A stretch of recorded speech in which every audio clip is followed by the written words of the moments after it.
ഭാര്യനെ അനുസരിച്ചു എന്നുള്ളത് മാത്രം കുറ്റമല്ല. ഉമ്മാനെ ഇടങ്ങാറാക്കാൻ വേണ്ടി ഭാര്യനെ അനുസരിച്ച അവിടെ കുറ്റം. ഭാര്യ ഇപ്പം നമ്മളോട് പറയാണ്, നിങ്ങൾ വരുമ്പോൾ ഒരു സോപ്പ് കഴിഞ്ഞിട്ട് കുറച്ച് സോപ്പ് മേടിച്ചുകൊണ്ടിരണം. ആ വയലിൽ കേട്ടിക്കണ് ഭാര്യനെ അനുസരിച്ച് ആകെ പ്രശ്നമാണ്. അങ്ങനെയാണോ? അല്ല, മറിച്ച് എന്താണ്, ഭാര്യയെ അനുസരിച്ചുകൊണ്ട് അവരുടെ തലയണ മന്ത്രം കേട്ടുകൊണ്ട് ഉമ്മയെ ഇടങ്ങാറാക്കുന്ന അവസ്ഥ വന്നാൽ അതിന്റെ വിശദരൂപങ്ങളൊക്കെ നമ്മൾ കോറ്റത്തങ്ങാടിയിലെ അതിൽ പറഞ്ഞിട്ടുണ്ട്. ഞാൻ ആ ഭാഗത്തേക്ക് ഇപ്പൊ പോണില്ല, അത് ആ CD വാങ്ങിയാൽ മതി, അപ്പൊ അതിൽ കേൾക്കാം. മനസ്സിലായില്ലേ? അപ്പൊ ആ ഭാഗത്തേക്ക് ഞാൻ കൂടുതൽ പോണില്ല. ഭാര്യയെ അനുസരിച്ചുകൊണ്ട് ഉമ്മയെ ഇടങ്ങാറാക്കുന്ന അവസ്ഥ വന്നാൽ, ഭാര്യയുടെ തലയണ മന്ത്രം കേട്ടുകൊണ്ട് ഉമ്മയെ കണ്ണീര് കുടിപ്പിക്കാൻ വേണ്ടി മക്കൾ മെനക്കെടുന്ന അവസ്ഥ വന്നാൽ, അതിനാ സ്വദീഖഹു അഖ്സാബാഹു, ബാപ്പാനെ അകറ്റി ചങ്ങാതിയെ അടുപ്പിക്കുന്ന ഘട്ടമുണ്ടായാൽ, റസൂലുള്ള പറയാ, ബാപ്പാനെ അകറ്റ ചങ്ങാതിയെ അടുപ്പിക്കുക. ഫ്രണ്ട്സ് വീട്ടിലേക്ക് കയറി വരികയാണ്, എന്റെ വാപ്പ ഇത്ര ഏജ് ഓവറായ ഈ ഉപ്പ വീട്ടിലുണ്ട്, എന്റെ വാപ്പയാണിത് എന്ന് പറയാൻ മടിയാണ്. എന്റെ വാപ്പാനോട് പറയാം, നിങ്ങളെ പരിസരത്തൊന്നും കണ്ടുപോകരുത്. അല്ലേ? അങ്ങനത്തെ ഒരു കാലം വന്നാൽ വരില്ലേ അങ്ങനത്തെ കാലം? ഇപ്പൊ എവിടെത്തി മനുഷ്യന്മാര്? നമ്മുടെ നാട്ടിലൊക്കെ വൃദ്ധസദനങ്ങളുടെ എണ്ണം കൂടി വരികയാണ്. അല്ലേ? വൃദ്ധസദനങ്ങളുടെ എണ്ണം കൂടി വരികയാണ്, വയസ്സായ ആളുകൾക്ക് നിൽക്കാനുള്ള സ്ഥലം. അപ്പൊ എല്ലാത്തിനും ഒരു പ്രൊഫഷണൽ ടച്ച് ഉള്ളതുകൊണ്ട് എന്ത് തുടങ്ങിയാലും അതിനൊക്കെ എന്ത് ചെയ്യും, സംവിധാനങ്ങൾ ഉണ്ടാവും. അപ്പൊ ഈ രൂപത്തിലൊരു സംഗതി തുടങ്ങിയ അതിനും വെച്ചാണ് വൃദ്ധസദനങ്ങൾ. കാരണം എന്താ? ബാപ്പ സംഗതി വീട്ടിലൊരു അധികപ്പറ്റാണ്, ഉമ്മ വീട്ടിലൊരു അധികപ്പറ്റാണ് എന്ന് മക്കൾക്ക് തോന്നുന്നു. അങ്ങനെ ബാപ്പനെയും ഉമ്മാനെയും കൊണ്ടുപോയാക്കാൻ സ്വാധീനമുള്ള മക്കൾ തന്നെ നല്ല വൃദ്ധസദനങ്ങൾ തേടുന്നു. എന്നിട്ട് അവിടെ കൊണ്ടുപോയിട്ട് എന്താ പറയണത്? എന്റെ വാപ്പാക്കൊരു കുറവുണ്ടാകരുത്, AC ഉള്ള റൂം തന്നെ ആയിക്കോട്ടെ, ഫീസ് എത്രയാണെങ്കിലും ഞാൻ തന്നോളാം, പക്ഷേ ദയവീത് പെരുന്നാക്ക് പോലും വീട്ടിക്ക് പറഞ്ഞു വിടരുത്, നിങ്ങൾ ഇതിന്റെ ഉള്ളിൽ തന്നെ പിടിച്ചു നിർത്തണം. അല്ലേ? ആ കാലഘട്ടത്തിലേക്ക് മനുഷ്യനെത്താണ്. പക്ഷെ അങ്ങനെ ചെയ്യുന്നവർ ഒന്നോർക്കണം, കൊടുത്താ കൊല്ലത്തും കിട്ടും എന്ന് പറഞ്ഞ മാതിരിയല്ല ഇവിടെ. ഈ മാതാപിതാക്കളെ എതിർക്കുന്ന വിഷയത്തിൽ, അവരെ കഷ്ടപ്പെടുത്തുന്ന വിഷയത്തിൽ നമ്മൾ ചെയ്തതിന് ദുന്യാവും തന്നെ വരമ്പത്തും തന്നെ കൂലി കിട്ടും, കണ്ടത്തുനിന്ന് കയറുമ്പോൾ തന്നെ കൂലി കിട്ടും. ആലോചിച്ച് നോക്കണം, ഈ ദുനിയാവും തന്നെ അല്ലാഹു തആല തരും. കേട്ടിട്ടില്ലേ നിങ്ങൾ? നമ്മളെ മാതാപിതാക്കളെ നമ്മൾ എങ്ങനെയാ പരിപാലിക്കുന്നെങ്കിൽ, എങ്ങനെയാ ട്രീറ്റ് ചെയ്യണതെങ്കിൽ അതുപോലെ ആയിരിക്കും നമ്മളെ മക്കൾ നമ്മളോട് പെരുമാറുക. ഒരു സംശയവും വേണ്ട. വയസ്സായ ഉപ്പ നമുക്കിന്ന് ഭാരമായി തോന്നിയാൽ അതേ ഭാരമാകുന്ന അവസ്ഥ, നമ്മൾ ഭാരമാകുന്ന അവസ്ഥ നമ്മുടെ മക്കൾക്കും നമ്മളെ പറ്റി തോന്നും. അള്ളാഹു കാത്തുരക്ഷിക്കുമാറാവട്ടെ. അന്നേ നമുക്ക് വാപ്പാന്റെ കണ്ണീരിന്റെ വിലയറിയൂ, അന്നേ ഉമ്മാന്റെ കണ്ണീരിന്റെ വിലയറിയൂ. അങ്ങനത്തെ ഒരു ഘട്ടം വരുമെന്ന് റസൂലുള്ള പറയുന്നു. സമകാലിക സമൂഹത്തിൽ എത്രയോ ആളുകളെ നമ്മൾ അങ്ങനെ കാണുന്നു. ഭാര്യ പറയുന്നത് കേട്ടിട്ട് ഉമ്മാനോട് മിണ്ടാതെ നടക്കുന്ന ഗുരുത്തക്കെട്ട മക്കളുടെ എണ്ണം കൂടുന്നു. അതേപോലെ സുഹൃത്തുക്കളോടൊപ്പം സന്തോഷിച്ച് നടക്കുന്നതിന് വാപ്പാന്റെ സാന്നിധ്യം തടസ്സമാണെന്ന് കണ്ടാൽ ആ വാപ്പാനെ അകറ്റി നിർത്താൻ മനുഷ്യന്മാർക്ക് മടിയില്ലാത്ത അവസ്ഥയുണ്ടാകുന്നു. ഇത് ലോകത്ത് വന്നാൽ. അതേപോലെ ലഹറത്തിൽ അസ്വാത്തു ഫിൽ മസാജിദ്, പള്ളികളിൽ അനാവശ്യ ശബ്ദങ്ങൾ ഇങ്ങനെ പ്രത്യക്ഷപ്പെടാൻ തുടങ്ങിയാൽ, റസൂലുള്ള പറയാണ്, പള്ളികളിൽ അനാവശ്യ ശബ്ദങ്ങൾ പ്രത്യക്ഷപ്പെടാൻ തുടങ്ങിയാൽ, നബി തങ്ങളെ പ്രവചനാണ്, അവിടേക്ക് എത്തിക്കൊണ്ടിരിക്കുകയാണ് നമ്മള്. പള്ളികളിൽ അനാവശ്യ ശബ്ദങ്ങൾ മുഴങ്ങിക്കേൾക്കാണ്. ജനറൽ ബോഡി പള്ളികളിലാ നടക്കുന്നത്. പലപ്പോഴും ആ ജനറൽ ബോഡിയിൽ വീറും വാശിയുമുള്ള തെരഞ്ഞെടുപ്പ് നടക്കുകയാണ്. ആവശ്യമില്ലാത്ത സംസാരങ്ങൾ, പരസ്പരം കയ്യാങ്കളികൾ പലതും. ഇതാ നമുക്ക് അറിഞ്ഞില്ലേ, അടുത്ത സമയത്ത് നമ്മുടെ ഈ മലപ്പുറം ജില്ലയിൽ തന്നെ ഒരു സ്ഥലത്ത് ജനറൽ ബോഡിയുമായി ബന്ധപ്പെട്ടുണ്ടായ കോലാഹലത്തിനിടക്ക് ഒരു മനുഷ്യൻ കുത്തേറ്റ് മരിക്കുന്ന അവസ്ഥ നമ്മൾ വായിച്ചില്ലേ കുറച്ചു മുമ്പ് പത്രങ്ങളിൽ? അല്ലാഹു തആല ഉമ്മത്തിനെ കാത്തുരക്ഷിക്കുമാറാവട്ടെ. അതേസമയത്ത് നാട്ടിൽ ഏറ്റവും പവറുള്ള ഭവനം, കെട്ടിടം, അത് പള്ളി തന്നെ ആയിരിക്കണം. പണ്ട് കാലത്തൊക്കെ നമ്മുടെ നാട്ടിലൊക്കെ ആളുകൾ ശ്രദ്ധിച്ചിരുന്നില്ലേ? അല്ലേ? ആളുകൾ ശ്രദ്ധിച്ചിരുന്നില്ലേ? പള്ളിയുടെ മുനാരത്തെക്കാളും ഉയരമുള്ള ഒരു കെട്ടിടം ആ പരിസരത്തൊന്നും ആരും ഉണ്ടാക്കലില്ല. ദേവാലയത്തിനേക്കാൾ ഉയരമുള്ള ഒരു കെട്ടിടം എവിടെ ഉണ്ടാകലില്ല. ഇന്നിപ്പോ അതൊക്കെ പോയിട്ട് എന്തായി? ഇന്നിപ്പോ അതൊക്കെ പോയിട്ട് പള്ളി നോക്കിയാൽ കാണാത്ത വിധം വലിയ വലിയ കൊട്ടാരങ്ങൾക്കിടയിൽ പള്ളിക്ക് പ്രസക്തിയിലാകുക. പടച്ചോന്റെ വീട് ഇങ്ങനെ എത്തിയുമായി പോവുക. ആ സമയത്ത് നമ്മളെ വീടുകളൊക്കെ ഇങ്ങനെ തഴച്ചു വളരുക. അല്ലേ? അങ്ങനത്തെ ഒരു ഘട്ടം ഇന്ന് എത്തിപ്പെടുകയാണ്. ആ പള്ളികളിലൊക്കെ ശബ്ദകോലാഹലങ്ങൾ ഉണ്ടായാൽ അത് അവസാന നാളിൽ ഉണ്ടാകുന്ന സംഭവമാണെന്ന് റസൂലുള്ള പറയുന്നു. വാസ്തവത്തിൽ മുൻഗാമികളായിട്ടുള്ള ആളുകൾ പള്ളിയോടുള്ള ബന്ധം എത്രത്തോളം കണിശമായിട്ടാണ് ശ്രദ്ധിച്ചത് നിങ്ങൾക്കറിയില്ലേ? മുമ്പ് എല്ലാ പള്ളികളിലും എന്തു കാണാമായിരുന്നു? എല്ലാ പള്ളികളിലും ചെരുവുണ്ടാകും പള്ളിക്ക്. എന്താ കാരണം? വല്ല വർത്തമാനങ്ങളും പള്ളികളിൽ അനാവശ്യ ശബ്ദകോലാഹലങ്ങൾ ഉയരുക. ചെരുവ് എല്ലാ പള്ളിക്കും, അത് പള്ളിയായിട്ട് വഖഫ് ചെയ്യൂല. എന്താ? എന്തെങ്കിലുമൊക്കെ ഒരു ദുന്യാവിന്റെ വർത്താനം പറയണമെങ്കിൽ അങ്ങോട്ട് ഇറങ്ങിയിരുന്ന് പറയാൻ പള്ളിന്ന് പറഞ്ഞൂടാ. അതുകൊണ്ട് തന്നെ ഹബീബ് റസൂലുള്ള പഠിപ്പിച്ചില്ലേ, ഒരാളുടെ വല്ല സാധനവും കളഞ്ഞു പോയിട്ടുണ്ട്, എന്റെ ഒരു പേന പോയിട്ടുണ്ട്, ഒരു മൊബൈൽ പോയിട്ടുണ്ട്, ആർക്കെങ്കിലും കിട്ടിയിട്ടുണ്ടോ എന്ന് പള്ളിയിൽ നിന്ന് ഒരാൾ വിളിച്ചു വെച്ചാൽ, റസൂലുള്ള പറയാണ്, ഒരാളുടെ വീണ് പോയ സാധനം പള്ളിയിൽ നിന്ന് ഒരാൾ വിളിച്ചു വെച്ചാൽ ആ വിളിച്ചു വെച്ച മനുഷ്യനോട് കേട്ട ആള് പറയേണ്ട എന്താ? ലാ റദ്ദല്ലാഹു ലക്ക്, പടച്ചോനെ നിനക്ക് മടക്കി തരാതിരിക്കട്ടെ എന്ന് പ്രാർത്ഥിക്കണം. എന്താ കാരണം? പള്ളിന്ന് ദുന്യാവിന്റെ വർത്താനം അത്ര പോലും പറഞ്ഞൂടാ.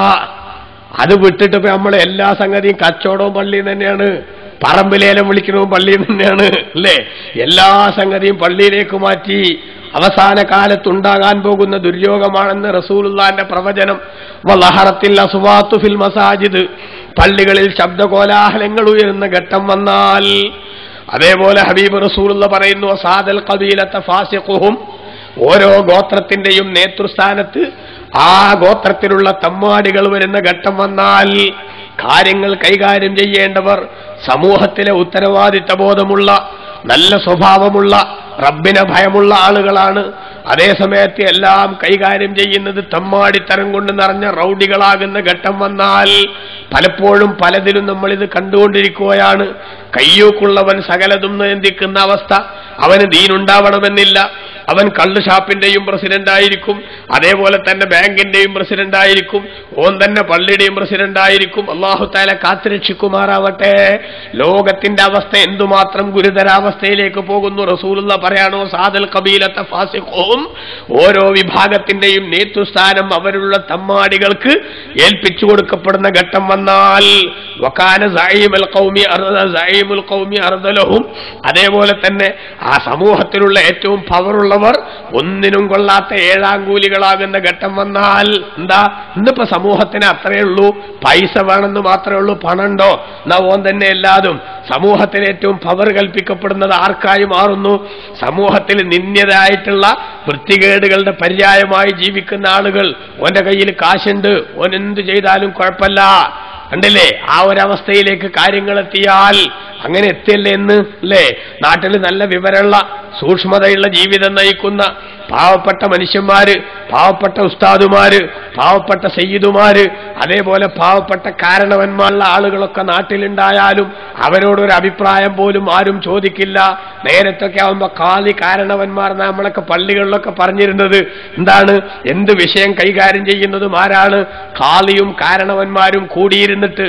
കാരണം അവർ മെച്യൂരിറ്റിയുള്ള വിഭാഗമാണ്, പ്രത്യേകം വിഭാഗമാണ്. അരുതായ്മകളിലേക്ക് അവർ പോകില്ല, അവരുടെ തീരുമാനങ്ങൾ പിഴക്കില്ല. അവരൊരു വാക്ക് പറഞ്ഞാൽ ആ വാക്കിന് സമൂഹത്തിന് വിലയുണ്ടായിരുന്നു.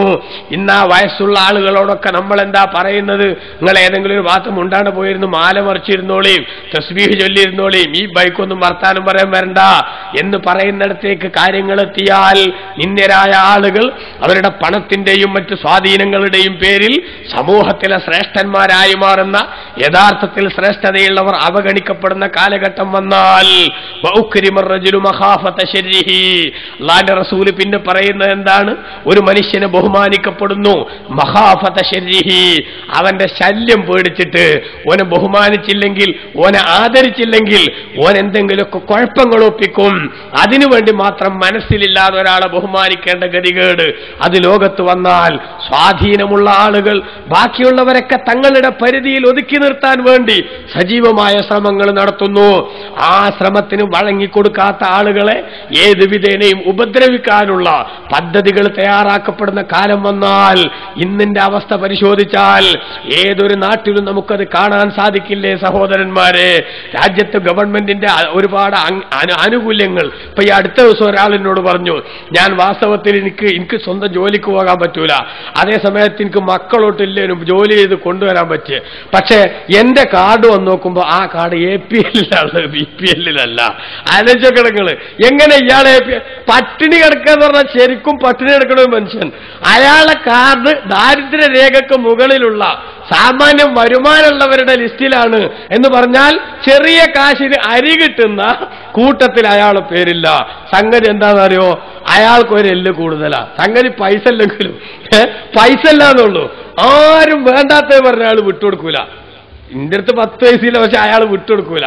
അതുകൊണ്ട് തന്നെ ഇതൊക്കെ ശരിയാക്കി കൊടുക്കുന്ന ആൾക്കാർ അയാളൊന്ന് ഒതുക്കണം എന്ന് തീരുമാനിച്ചതാണ്.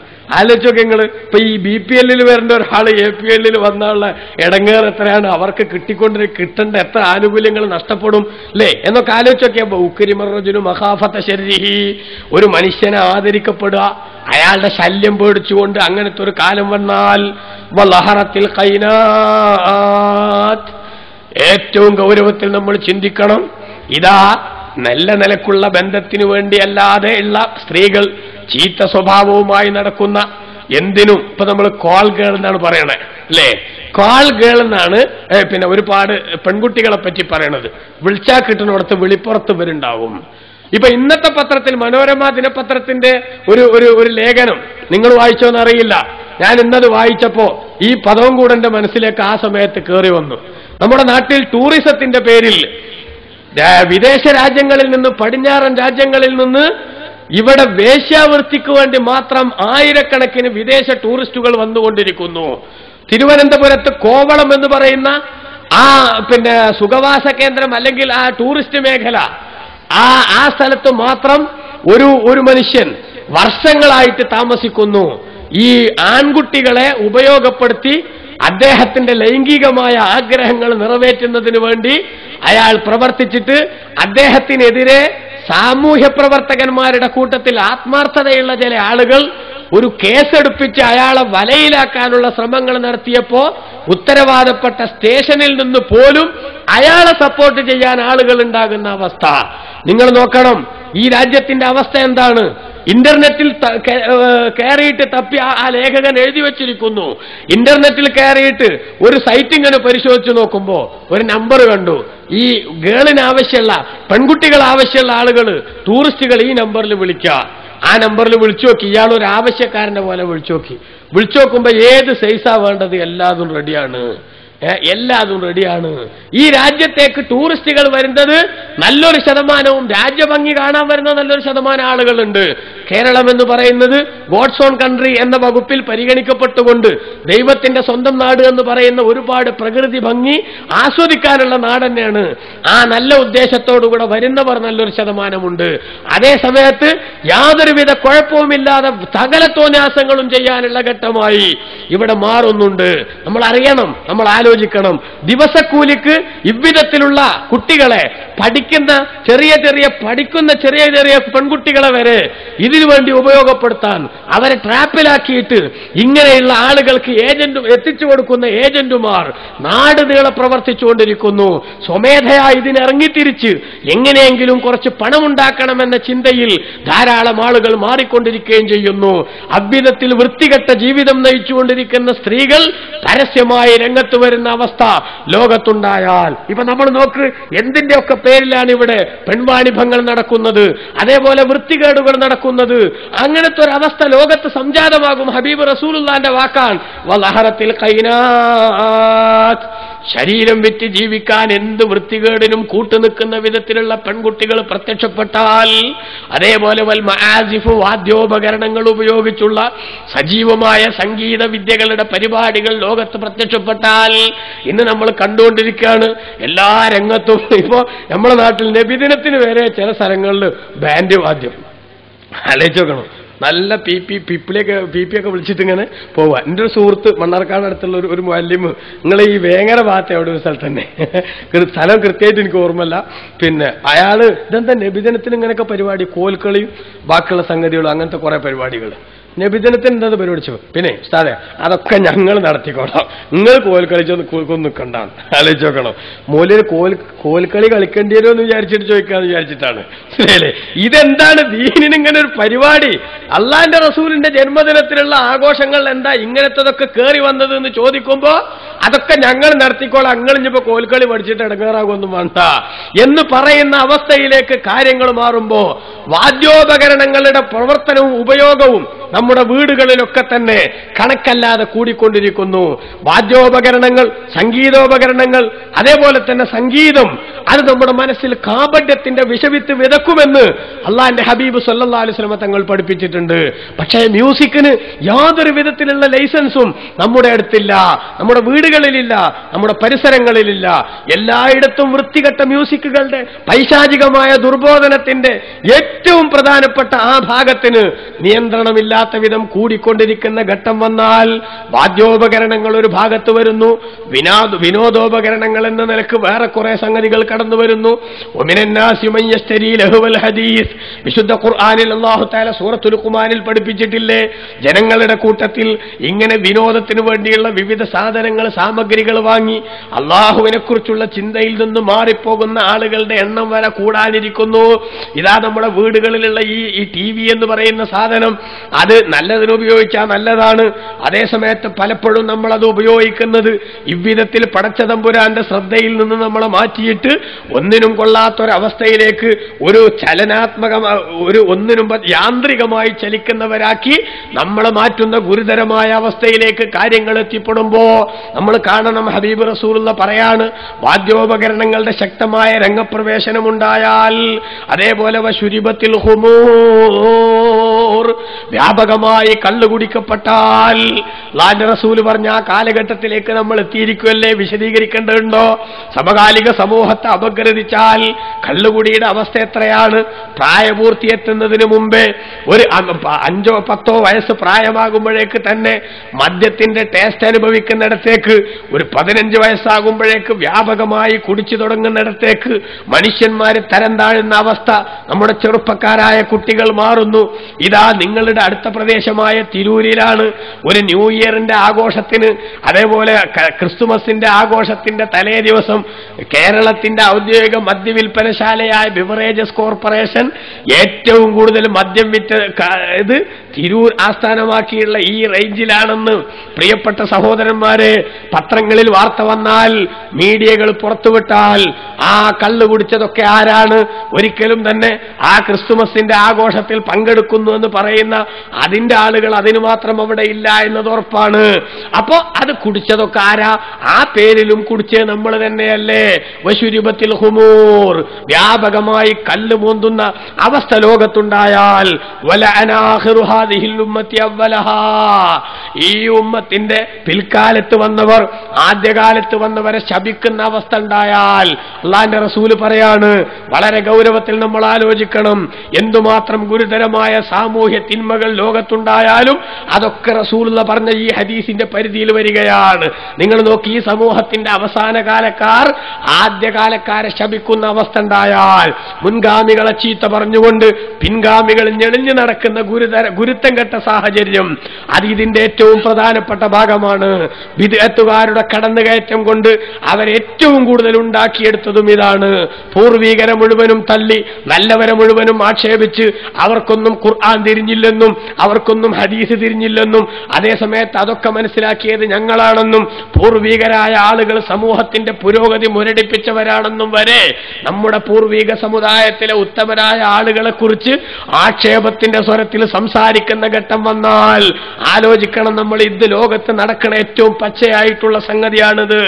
ആ ഒരു ഘട്ടം വരുമ്പോ ഫല്യർതഖിബു ഇൻദ ദാലിക, റസൂലുള്ള പറയാണ്, അങ്ങനെ വന്നാൽ നിങ്ങൾ ആ സമയത്ത് പ്രതീക്ഷിക്കണം. ഇങ്ങനത്തെ ഈ കുഴപ്പങ്ങളും മരുതായ്മകളും ഒക്കെ ലോകത്ത് വരുമ്പോ നിങ്ങൾ പ്രതീക്ഷിക്കണം. റീഹൻ ഹംറാ, തീക്കാറ്റ് പ്രതീക്ഷിക്കണം. അല്ലാഹുവിന്റെ റസൂല് പറയാം, കാറ്റ്, ആ കാറ്റ് തീക്കാറ്റ് എന്ന ഹദീസിന്റെ വാചകം. ഇന്ന് നമ്മളിപ്പോ ഓരോ പേരിട്ട് വിളിച്ചാൽ ഓരോ കാറ്റിനെ, കത്രീന നമുക്കറിയാലോ അല്ലേ? കത്രീന ഈ അടുത്ത സമയത്ത് വന്നൊരു കാറ്റ് അമേരിക്കയിൽ. ഓരോ പേരിട്ട് നമ്മൾ വിവിധ കാറ്റുകളെ വിളിക്കുന്നു. ഓരോ കാറ്റിങ്ങോട്ട് അടിക്കുമ്പോ ആയിരക്കണക്കിന് മനുഷ്യർ മരിച്ചു വീഴുന്നു. ലക്ഷക്കണക്കിന് മനുഷ്യന്മാരുടെ ഭവനങ്ങൾ തകരാറിലാകുന്നു, ആയിരക്കണക്കിന് ഹെക്ടർ ഭൂമി അന്യാധീനപ്പെട്ടു പോകുന്നു. ഇவ்விധത്തിലുള്ള കുഴപ്പങ്ങളൊക്കെ ആ സമയത്ത് വരും. അടിച്ചുകൊണ്ടിരിക്കുന്ന കാറ്റ് വാസ്തവത്തിൽ പടച്ചതമ്പുരാന്റെ റഹ്മത്തും കൊണ്ടാണ് സാധാരണഗതിയിൽ വരിക. നോക്കുങ്ങള്, കാറ്റ് സാധാരണ പടച്ചവന്റെ അനുഗ്രഹമായിട്ടാ വരിക. അതേ സമയത്ത് ഇങ്ങനത്തെ ഒരു കാലഘട്ടം വരുമ്പോ അടിച്ചു വീശുന്ന കാറ്റിൽ പോലും വിഷം നിറയുന്ന സാഹചര്യം, അങ്ങനത്തെ ഒരവസ്ഥ ലോകത്തുണ്ടാകും. ഇന്ന് നമ്മളത് അനുഭവിച്ചുകൊണ്ടിരിക്കുകയാണ്. നമ്മളെ കൃഷികൾക്കൊക്കെയും തകരാറ് സംഭവിക്കുന്നു. അതേപോലെ തെങ്ങിന് മണ്ടരി ബാധിക്കുന്നു. വിവിധ ഇനത്തിലുള്ള പ്രയാസങ്ങൾ പ്രകൃതിയുടെ രംഗത്ത് നമ്മൾ അനുഭവിക്കുന്നു. ഇതൊക്കെ അനുഭവിക്കുന്നിടത്തേക്ക് നമ്മളെ കൊണ്ടെത്തിച്ചത് എന്താണ്? നമ്മുടെ ജീവിതത്തിലെ ഇவ்விധത്തിലുള്ള വൃത്തികേടുകളാണ്. റസൂലുള്ള പറയാണ്, ഇങ്ങനത്തെ വൃത്തികേടുകൾ വന്നാൽ ഫല്യർതഖിബു ഇൻദ ദാലിക്, ആ സമയത്ത് നിങ്ങൾ പ്രതീക്ഷിക്കണം റീഹൻ ഹംറാ, തീക്കാറ്റ് പ്രതീക്ഷിക്കണം. അതേപോലെ തന്നെ ഹസ്ഫൻ വമസ്ഖാ, നിങ്ങൾ കോലം മറിക്കപ്പെടുന്നതിനെയും അതേപോലെ തന്നെ ഭൂമിയിലേക്ക് ആഴ്ത്തപ്പെടുന്നതിനെയും പ്രതീക്ഷിക്കണം. അല്ലേ, ഭൂമിയിലേക്ക് കിണറാണ് താഴ്ന്നു പോയി എന്ന് കേൾക്കണില്ലേ നമ്മളിപ്പോ? ഭൂമിയിലേക്ക് കിണറാണ് കാണാൻ അപ്രത്യക്ഷമായി. ഒരു കിണറുണ്ടാകുന്നിടത്ത് കിണർ കാണാനല്ല, അവിടെ ഒന്നായിട്ടാണ് മൂടിക്കിടക്കുകയാണ്. അപ്പൊ അവിടെ ഞാൻ 4 മനുഷ്യന്മാരുണ്ടെന്ന് വെച്ചെങ്കിൽ ഓലൊരു പെട്ടുപോകുന്ന അർത്ഥം. അങ്ങനത്തെ അവസ്ഥ, ദുര്യോഗങ്ങൾ ലോകത്തുണ്ടാകും. പ്രകൃതിയിൽ ഇതൊക്കെ നമ്മൾ കണ്ടുകൊണ്ടിരിക്കുകയാണ്. എന്താ കാണാൻ കാരണം? സമൂഹം നിൽക്കേണ്ടടുത്തുനിന്ന് സമൂഹം മാറിയതാണ്. ഹബീബ് റസൂൽ പറയാം, 15 നമ്പർ അവിടെ റസൂൽ പറഞ്ഞു ഈ ഒറ്റ ഹദീസിൽ. പൊതുമുതൽ സ്വന്തം മുതലായി ഉപയോഗിക്കുക, അതേപോലെ തന്നെ സൂക്ഷിക്കാൻ ഏൽപ്പിച്ച സാധനങ്ങൾ അതിനി എന്റേതാണെന്ന് പറഞ്ഞ് തിരിച്ചു കൊടുക്കാത്ത സാഹചര്യം ഉണ്ടാകുക, സക്കാത്തിന്റെ വിഷയത്തിൽ ശരിയായ വിധത്തിലുള്ള വിതരണം നടക്കാതിരിക്കുക, അള്ളാന്റെ പൊരുത്തത്തിന് വേണ്ടി അല്ലാതെ പഠിക്കുന്ന സാഹചര്യം ഉണ്ടാകുക, ഭാര്യ പറയുന്നത് കേൾക്കുക, ഉമ്മാനെ അവഗണിക്കുക, സുഹൃത്തിനെ അടുപ്പിക്കുക, വാപ്പാനെ അകറ്റുക, അതേപോലെ പള്ളികളിൽ അനാവശ്യ ശബ്ദങ്ങൾ ഉണ്ടാവുക, അതുപോലെ തന്നെ ആളുകൾ അവരുടെ ശല്യം പേടിച്ചിട്ട് ആളുകളെ ബഹുമാനിക്കപ്പെടുക, സമൂഹത്തിലെ തെമ്മാടികൾ നേതൃസ്ഥാനത്ത് വരിക, സമൂഹത്തിൽ നിലയും വിലയുള്ളത് വൃത്തികെട്ട ആളുകൾക്ക് താന്തോന്നികൾക്കായി മാറുന്ന സാഹചര്യം ഉണ്ടാകുക, വൃത്തികേടുകളുമായി നടക്കുന്ന സ്ത്രീകളുടെ രംഗപ്രവേശനം സജീവമാവുക, വാദ്യോപകരണങ്ങളുടെ സജീവമായ പെരുമാറ്റം സമൂഹം ഏറ്റെടുക്കുക, സമൃദ്ധമായി കള്ളുകുടിക്കുക. ഇങ്ങനത്തെ ഒരു ഘട്ടം വന്നാൽ പ്രകൃതി താളം തെറ്റും. അല്ലാഹുവിന്റെ റസൂൽ സല്ലല്ലാഹു അലൈഹി വസല്ലം തങ്ങൾ പറയാണ്, അടിക്കണ കാറ്റ് തീക്കാറ്റാകുമെന്ന് പറഞ്ഞാൽ അതിനർത്ഥം ആ കാറ്റുകൾ കൊണ്ട് തന്നെ വിപത്തുകൾ ഇവിടെ ധാരാളമായി വരുന്ന സാഹചര്യം ഉണ്ടാകും.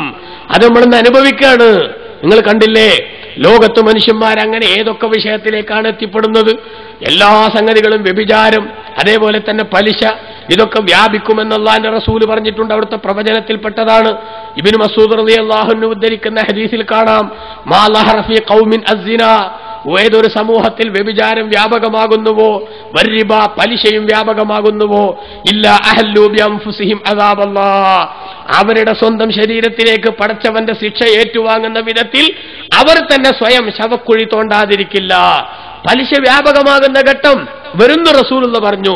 വേറൊരു ഹദീസിൽ നബി സല്ലല്ലാഹു അലൈഹി വസല്ലം തങ്ങൾ പറഞ്ഞു, ഇദാ ലയതിയന്ന അലന്നാസി സമാൻ, സമൂഹത്തിനൊരു കാലം വരാനിരിക്കുന്നു, ലാ യബ്ഖാ മിൻഹും അഹദുൻ ഇല്ലാ അക്കല റിബാ, പലിശ തിന്നാത്ത ഒരൊറ്റ മനുഷ്യനും അവരിൽ ജീവിച്ചിരിക്കില്ല. ഫദല്ലം യഅകുലുഹു, പലിശ എനിക്ക് വേണ്ടാന്ന് പറഞ്ഞ ഒരാൾ വാശി പിടിച്ച് നിൽക്കുന്നുവെങ്കിൽ തന്നെയും അസാബഹു മിൻ ഗുബാരിഹി, ആ പലിശയുടെ പൊടി ഇങ്ങനെ അവന് ബാധിക്കുന്ന ആ പലിശയുടെ പൊടി അവന്റെ ശരീരത്തിലേക്ക് ഏൽക്കുന്ന ഘട്ടം നിങ്ങൾ നോക്കൂ. അவ்விധത്തിലേക്ക് പലിശ വ്യാപകമാകുമെന്ന് റസൂലുള്ള പറഞ്ഞു. ആയില്ലേ, നമ്മളെ കൂട്ടത്തിൽ തന്നെ എത്രയോ ആളുകൾ ഇപ്പൊ പലിശ കൊണ്ട് ജീവിക്കല്ലേ.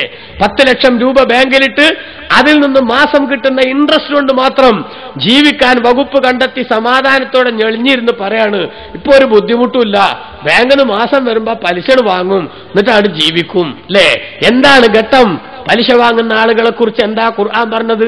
ലാ യഖൂമുന ഇല്ലാ കമാ യഖൂമു അല്ലദീ യതഖബ്ബതുഹു ശൈത്താനു മിനൽ മസ്, പിശാച് ബാധയേറ്റവൻ എഴുന്നേൽക്കുന്നത് പോലെ അല്ലാതെ പരലോകത്ത് അവർക്ക് എഴുന്നേറ്റ് നിൽക്കാൻ പറ്റൂല. ബാക്കിയുള്ള എല്ലാ ആളുകൾക്കും 2 കാലിൽ നിൽക്കാൻ അനുവാദം കിട്ടുമ്പോ പലിശ തിന്ന് തടിച്ചു കൊഴുത്ത മനുഷ്യൻ, പലിശ തിന്നാന്ന് പറയുന്നർത്ഥം പലിശ വാങ്ങിയാൽ തന്നെ തിന്നതിന്റെ പ്രധാന വകുപ്പായതുകൊണ്ട് അങ്ങനെ പ്രയോഗിച്ചതാണ്. പലിശ വാങ്ങുന്ന മനുഷ്യൻ, ആ മനുഷ്യനൊരിക്കലും തന്നെ സ്വസ്ഥമായി എഴുന്നേറ്റ് നിൽക്കാൻ പറ്റാത്ത സാഹചര്യം ഉണ്ടാകും. ഹബീബ് റസൂലുള്ള പറഞ്ഞില്ലേ, മെഹറാജിന്റെ രാത്രിയിലും മറ്റു ചില സ്വപ്നങ്ങളിലൂടെയൊക്കെ റസൂലുള്ള കണ്ടിട്ടുണ്ട്, വലിയ കെട്ടിടം കണക്കെ ഒരു മനുഷ്യന്റെ വയറിങ്ങനെ വീർത്തു വന്നിരിക്കുന്നു. ആ വീർത്ത വയറിന്റെ ഉള്ളിൽ ധാരാളം പാമ്പുകളും തേളുകളും അവനെ വല്ലാതെ കഷ്ടപ്പെടുത്തിക്കൊണ്ടിരിക്കുന്നു. ഇങ്ങനെയുള്ള ഒരു ദുര്യോഗം കണ്ടപ്പോൾ റസൂലുള്ളാഹി ചോദിച്ചു ജിബ്രീൽ അലൈഹിസ്സലാമിനോട്, എന്താ ജിബ്രീലേ ഈ കാണുന്നത്? അത് പലിശ തിന്നുന്ന മനുഷ്യന്റെ ശിക്ഷയുടെ കോലമാണ് നബിയെ. ഹബീബ് റസൂലുള്ളാഹി പഠിപ്പിച്ചു. വേറെ ഹദീസിൽ കാണാം വളരെ വെറൈറ്റി ആയിട്ടുള്ള ശിക്ഷകൾ പലിശ തിന്നുന്നവർക്ക്. വേറെ ഹദീസിൽ കാണാം അള്ളാഹിന്റെ റസൂൽ ഒരിക്കൽ ഒരു സ്വപ്നം കണ്ടു. പിറ്റേ ദിവസം സഹാബത്തിനോട് നബി തങ്ങൾ ചോദിച്ചു, നിങ്ങൾ ആരെങ്കിലും വല്ല സ്വപ്നവും കണ്ടിരുന്നോ ഇന്നലെ? ഞങ്ങളാരും കണ്ടില്ല എന്ന് പറഞ്ഞു. എന്നാ ഞാനൊരു സ്വപ്നം കണ്ടു. റസൂലുള്ളാഹി പറയാ, നബി തങ്ങളുടെ സ്വപ്നം വഹയാണ്. അതുകൂടി നമ്മൾ മനസ്സിലാക്കണം, ആധികാരികത ഉണ്ടതിന്. റസൂലുള്ളാഹി സ്വപ്നം കണ്ടു. ആ സ്വപ്നത്തിൽ എന്താണ്? ഒരു സമുദ്രത്തിന്റെ തീരത്തൊരാൾ ഇങ്ങനെ ഇരിക്കുന്നു.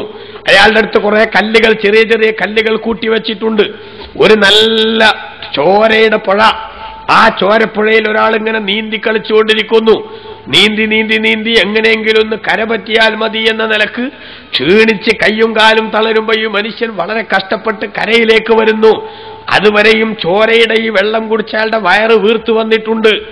അങ്ങനെ ആ ചോരയുടെ വെള്ളം കുടിച്ച് വീർത്ത വയറുമായി ഒന്ന് കരക്കൽ വന്ന് വിശ്രമിക്കണമെന്ന നിലക്ക് ആ മനുഷ്യൻ പാടുപെട്ട് കരയിലേക്ക് വരുമ്പോ വയലാശത്തിന്റെ ഹരിറജുലുൻ, ആ നദിയുടെ കരയിൽ ഒരു മനുഷ്യൻ ഇരിക്കുന്നുണ്ട്.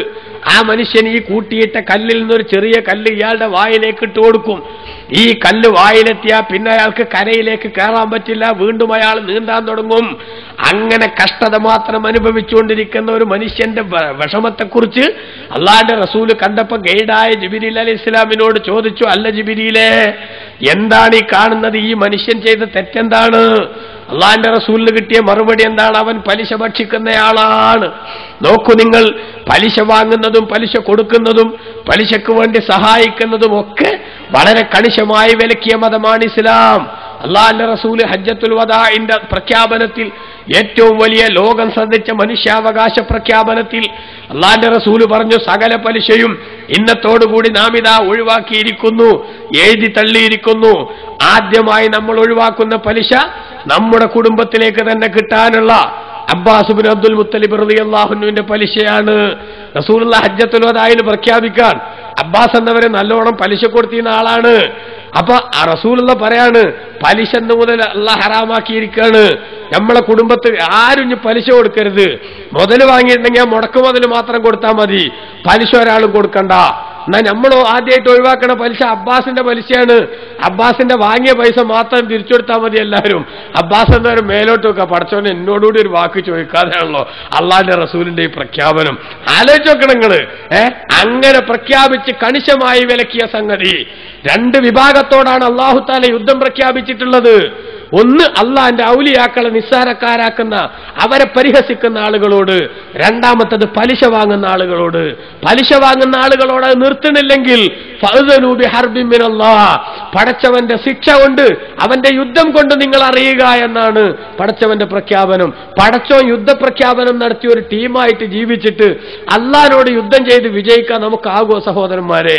അപ്പൊ പലിശ ഒരു വിഭാഗത്തിൽ വ്യാപകമായാൽ, ആ പലിശ വ്യാപകമായതിന്റെ പേരിൽ അവരുടെ ജീവിതത്തിൽ ഒരുപാട് കുഴപ്പങ്ങൾ കടന്നു വരും, അവർക്കൊരുപാട് പ്രശ്നങ്ങൾ ഉണ്ടാകും. തൽക്കാലം കുറച്ച് സാമ്പത്തികമായിട്ടുള്ള സൗകര്യങ്ങളൊക്കെ വന്നുപെട്ടാലും യഥാർത്ഥത്തിൽ അതിന്റെ അവസാനം വളരെ ഗുരുതരമായിരിക്കും. അവന്റെ കുടുംബത്തിന് സ്വസ്ഥതയുണ്ടാവില്ല, അവന്റെ വീട്ടിൽ സ്വസ്ഥതയുണ്ടാവില്ല, അവന്റെ ജീവിതത്തിൽ ബറക്കത്തുണ്ടാവില്ല. യംഹഖുല്ലാഹു റിബാ വയുർബി സദഖാത്ത്. അല്ലാഹു സുബ്ഹാനഹു വ തആല പലിശയെ അതിങ്ങനെ ദ്രവിപ്പിച്ചു കളയും അല്ലാഹു. അതേസമയത്ത് ധർമ്മങ്ങൾ അല്ലാഹു വളർത്തി വളർത്തി കൊണ്ടുവരും. 10 രൂപ നമ്മൾ ധർമ്മം കൊടുത്താൽ ആ ധർമ്മം നമ്മുടെ ഡെപ്പോസിറ്റിൽ ഇങ്ങനെ കിടക്കുകയാണ്. അത് പരലോകത്തെ അതിന്റെ ഫലം നമുക്ക് കാണാൻ പറ്റും. അതേസമയത്ത് കോടികൾ പലിശ വാങ്ങിയാലും ആ പലിശ ദ്രവിച്ചു പോകും. നിങ്ങൾ നോക്ക്, ഏറ്റവും കൂടുതൽ പലിശയുമായി ബന്ധപ്പെടുന്ന രാജ്യങ്ങൾ പടിഞ്ഞാറൻ രാജ്യങ്ങൾ. ബന്ധപ്പെടുന്ന സകല മേഖലകളിലും പലിശയുടെ ശക്തമായ കഴുകക്കണ്ണില്ലാതെ ഒരു രംഗത്തും ബന്ധപ്പെടാത്ത ആളുകൾ. എന്നാൽ ആ രാജ്യത്തിന്റെ ഒക്കെ അവസ്ഥ എന്താണ്? സാമ്പത്തികമായിട്ട് ഇപ്പൊ ഇന്ന് നമ്മൾ പറയുന്ന ഈ ഫിനാൻഷ്യൽ ക്രൈസിസ്, ആ ഫിനാൻഷ്യൽ ക്രൈസിസ് എന്ന് പറയുന്നതിന്റെ ഏറ്റവും പ്രധാനപ്പെട്ട ഭാഗം, അതിന്റെ ഉറവിടം തന്നെ ഇപ്പറയുന്ന പലിശയിൽ മാത്രം മുങ്ങിക്കുളിച്ച് ജീവിക്കുന്ന രാജ്യങ്ങളിലാണെന്ന വസ്തുത പ്രിയപ്പെട്ട സഹോദരന്മാരെ നമ്മൾ തിരിച്ചറിയണം. അതാ റബ്ബ് പറഞ്ഞത് യംഹഖുല്ലാഹു റിബ, പലിശയെ അല്ലാഹു ദ്രവിപ്പിക്കും. ഉപ്പ് വെള്ളത്തിലിട്ടാൽ അലിഞ്ഞു പോകുന്നത് പോലെ പലിശയിലൂടെ ലഭ്യമാകുന്നത് മുഴുവനും അലിഞ്ഞില്ലാതാകുമെന്ന വളരെ ഗൗരവതരമായിട്ടുള്ള ആശയം അല്ലാഹു തആല നമ്മളെ അറിയിച്ചിട്ടുണ്ട്. ഇനിയും നിങ്ങൾ നോക്ക്, റസൂലുള്ള പറയാണ്, പലിശയിൽ നിന്ന് രക്ഷപ്പെടാൻ പറ്റാത്ത വിധം മനുഷ്യൻ കുടുങ്ങുന്ന ഒരു കാലഘട്ടം വരാനിരിക്കുന്നു. അവിടേക്ക് നമ്മൾ എത്തിക്കൊണ്ടിരിക്കുകയാണ്. അറിഞ്ഞോ അറിയാതെയോ പലിശയുമായി ബന്ധപ്പെട്ട വിഷയത്തിൽ നമ്മൾ പലിശ വാങ്ങുന്നില്ല എന്ന് വന്നാൽ പോലും പലിശക്കാരുമായി നമ്മൾ ഇടപാട് നടത്തേണ്ട അവസ്ഥ വരുന്നു. പലിശയുള്ള സ്ഥാപനങ്ങളുമായി നമുക്ക് ബന്ധപ്പെടേണ്ടി വരുന്നു. ഇവിടുത്തെ ചില നിയമങ്ങളുടെ പേരിലാണെങ്കിൽ പോലും അതാണ് പലിശയുടെ പൊടിയെങ്കിലും നിങ്ങളെ ബാധിക്കാതെ പോകില്ല എന്ന് റസൂലുള്ളാഹിന്റെ പ്രവചനം വന്നത്. അതേപോലെ തന്നെ നിങ്ങൾ നോക്ക്, ഈ ഭൂമിയിൽ അള്ളാഹുവിന്റെ റസൂൽ സല്ലല്ലാഹു അലൈഹി വസല്ലമ തങ്ങൾ വളരെ ഗൗരവത്തിൽ പഠിപ്പിച്ചിരിക്കുകയാണ്. നമ്മുടെ ഇന്നിന്റെ അവസ്ഥ എന്താണ്, സാഹചര്യങ്ങൾ എന്താണ്? ഉബാദത്ത് ഇബ്നു സാമിത്ത് റളിയല്ലാഹു അൻഹു ഉദ്ധരിക്കുന്ന ഹദീസിൽ നമുക്ക് കാണാൻ സാധിക്കും, ഇതാ ഈ ലോകത്ത് ലയബീതന്ന ഉനാസും മിൻ ഉമ്മത്തി അലാ അശ്രിൻ വബതരിൻ വലഅബിൻ വലഹവ്, എന്റെ സമുദായത്തിൽ ഒരു വിഭാഗം ആളുകൾ ഇതാ താമസിച്ചുകൊണ്ട് ജീവിച്ചുകൊണ്ടേയിരിക്കും, അലാ അശ്രിൻ, ഏറ്റവും വലിയ നന്ദികേടിന്റെ സ്വഭാവം സ്വീകരിച്ചുകൊണ്ട്, അതുപോലെ തന്നെ അഹങ്കാരത്തിന്റെ സ്വഭാവം സ്വീകരിച്ചുകൊണ്ട്, കളി വിനോദങ്ങളിൽ മാത്രം മുഴുകിക്കൊണ്ട്. നമുക്കറിയില്ലേ നമ്മുടെ രാജ്യത്ത് വിനോദങ്ങളുമായി ബന്ധപ്പെട്ടുള്ള മനുഷ്യന്റെ കാഴ്ചപ്പാട് എന്തുമാത്രം ഗുരുതരമാണ്. നമുക്കറിയാലോ, ഇപ്പൊ ഒരു വലിയൊരു ഫുട്ബോളിന്റെ ഒരു മാച്ച് വരികയാണെങ്കിൽ ആ മാച്ചിനോടനുബന്ധിച്ച് ഓരോ രാജ്യത്തൊന്നും താൻ ഇഷ്ടപ്പെടുന്ന കളിക്കാരന്റെ അല്ലെങ്കിൽ അവരുദ്ദേശിക്കുന്ന വിധത്തിലുള്ള വസ്ത്രങ്ങൾ അണിഞ്ഞുകൊണ്ട് ആ രൂപത്തിലുള്ള ടീഷർട്ട് ഇട്ടുകൊണ്ട് നടക്കുന്ന ആൾക്കാർ തലേന്ന് ഇങ്ങോട്ട് പന്തിന്റെ കോലത്തിൽ ഇങ്ങോട്ട് മാറ്റിയിട്ട് മുടി അവിടെയും അടിച്ച് ഇവിടെയും അടിച്ച് ആകെ വൃത്തിയേടാക്കിയിട്ട് നടക്കുന്ന ആളുകൾ, കാളപൂട്ടിന്റെ കമ്പക്കാർ, അങ്ങനെ തുടങ്ങി പല വിനോദങ്ങളും. ആ വിനോദങ്ങളിലൊക്കെ അതിനൊക്കെ അഡിക്റ്റായി പോകുന്ന ആളുകൾ, അവിടെ നീതിയും ന്യായമൊന്നും നോക്കാനില്ല.